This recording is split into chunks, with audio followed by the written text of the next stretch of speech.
Well, can't say that we didn't see the return of Battlefront 2's microtransactions coming, but that doesn't make this any less nauseating to talk about. You may recall that a few months ago, on November 16th, 2017, the night before Star Wars Battlefront 2's launch, EA was forced to remove microtransactions from the game following unprecedented backlash against the game's gamble-to-win loot box-based progression system, which was notorious for finding every avenue possible to strong-arm players into making real money purchases.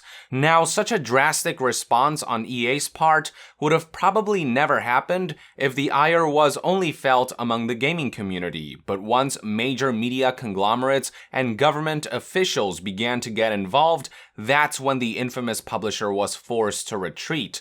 That's an important point. EA never takes action in consideration of the player experience. To them, the number one priority is and will always be monetization and pleasing investors. So once that was compromised through all the negative coverage that Battlefront 2 was getting, and once Disney called up EA expressing their displeasure for how the Star Wars name was being sullied just a month prior to the release of Star Wars The Last Jedi, EA had no choice but to play the "we're sorry, this wasn't our intention, we're listening to feedback, we'll do better next time" card.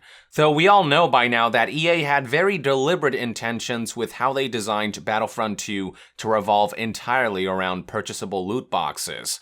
Now, one very important thing to note about EA's boilerplate Battlefront 2 apology was that they confirmed microtransactions would return at a later date. Not to mention that EA higher-ups have expressed time and again that they have no intentions on giving up pursuing microtransactions, with CFO Blake Jorgensen having stated the following after Battlefront 2's rough launch: "We're not giving up on the notion of microtransactions. We are learning and listening to the community in terms of how best to roll that out in the future, and there is more to come as we learn more, but I would say we're certainly not changing our strategy." Sure enough, throughout EA's most recent financial results, in a statement that they gave to the Wall Street Journal, the publisher confirmed that they will reinstate a monetization feature in Star Wars Battlefront 2 sometime in the next few months, stating, quote, "We'll do it when we think it's ready."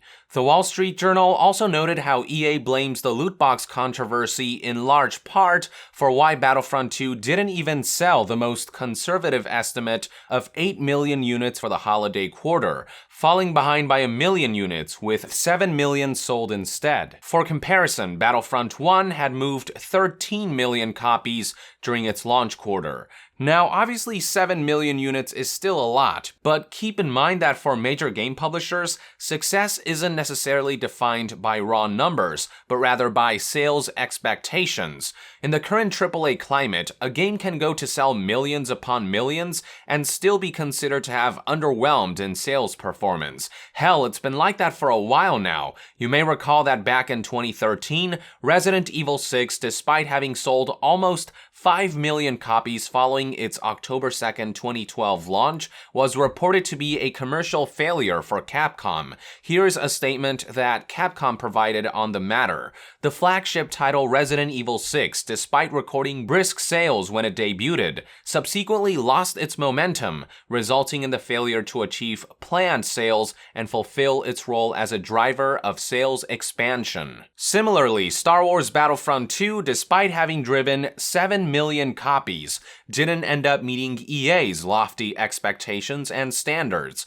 While I wouldn't go as far as calling Battlefront 2 a failure, it was certainly a disappointment for EA from a financial growth standpoint. Where things go from bad to worse in EA's case is that they weren't just expecting to sell lots of copies, they also expected to profit handsomely by recurrently monetizing millions of players. So being forced to turn off what would have been their greatest source of revenue stream from the game was, without question, the biggest financial blow for the company, which is why it should come as no surprise that EA is still scrambling to re-implement the feature months down the line. Now, EA didn't provide exact details on how they plan to reintroduce the feature, but we can likely expect some information in March, which, according to Battlefront 2's latest blog update, is when they'll be talking about a revamped progression system.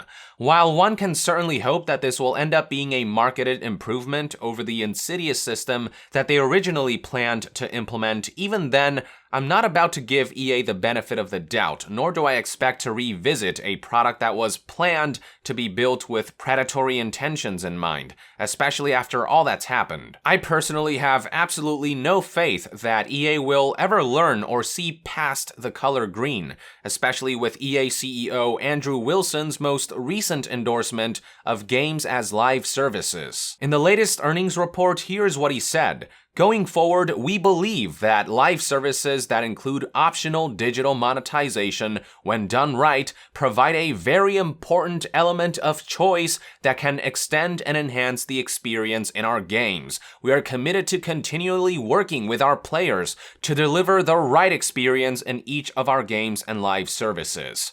So despite saying that Battlefront 2 was, quote, definitely a learning opportunity, just about everything that came out of his mouth was what the gaming community didn't want to hear. But hey, as long as live services keep fat stacks flowing, Andrew Wilson won't really give a damn about what players want. Just to give you an idea of what I mean by that, check out this chart showing EA's digital net bookings. Here's how much money EA made from digital sales in Q3 of fiscal year 2018. See that big-ass green bar taking up most of the space? Yeah, that represents EA's earnings from just live services. That's $787 million in live service earnings from this most recent quarter, making up for 63.98% of EA's digital net bookings in that time period. The chart also shows a 39% growth from Q3 fiscal year 2017's live service earnings. So if anything, EA's live service business model is doing better than ever. As if that wasn't illuminating enough, check out what these digital net bookings look like over a 12-month period. Trailing 12 months from Q3 fiscal year 2018, EA has earned $2,035 million in live services alone, which accounts for 60.3% of EA's digital earnings over the past year. Let me ask you, with figures like these, when the business of predatory practices is booming, when EA has based their entire business model around these abhorrent live services, does anyone actually think that EA intends to change their ways anytime soon? Because from where I'm sitting, EA is willing to push for games as live services to their graves. They remain adamant about a future of predatory practices despite the looming shitstorm. Now, I don't want to make it sound like it's all doom and gloom, because there is a silver lining to all this. For one, in the quarter that ended in December 31st, 2017, despite earning $1.16 billion in revenue, EA still posted a loss of $186 million, an increase from their $1 million loss during the same quarter the previous year. While EA wasn't dealt any fatal wounds with this, it is safe to say that the gaming community most certainly did have a substantial effect on their profit margins. Furthermore, the threat of government intervention against loot boxes and other similar forms of predatory practices still looms on the horizon. We are already seeing legislators from numerous US states insisting that the gaming industry regulates itself before the government is forced to, and we are already seeing bills being introduced to that effect. It may take some time before loot box regulation tangibly takes effect, but once it does, EA, which built the foundation of their current financial success from loot boxes, will be in a world of hurt. Here's hoping that EA removes those green blinders and sees the incoming shitstorm and changes course before it's too late. The company houses so many talented studios, individual developers, and renowned video game franchises and IPs. Imagine what they could do with all that if they committed themselves to maximizing the art's potential rather than maximizing profit at all cost. But any ship is steered by its captain, and a company's direction starts at the top of the pyramid, and unfortunately that's where EA is at its most rotten. EA has a choice. They can either shift gears and stop treating gamers like mindless cattle, or they can continue to face backlash as the gaming community, the media, and government officials close in on their greedy antics. Though based on their recent attitude and response, it looks like they have already made their choice. I guess I'll see you in the next scandal, EA. With that, I would like to end this news update and discussion video. Thank you for tuning in. If you enjoy my content, consider supporting me on Patreon. It is completely optional, but it will go a long way in helping this channel grow. And to be further updated on all things gaming news, reviews, and discussions, stay tuned right here on Young Yeah. I'll see you guys next time. Young out.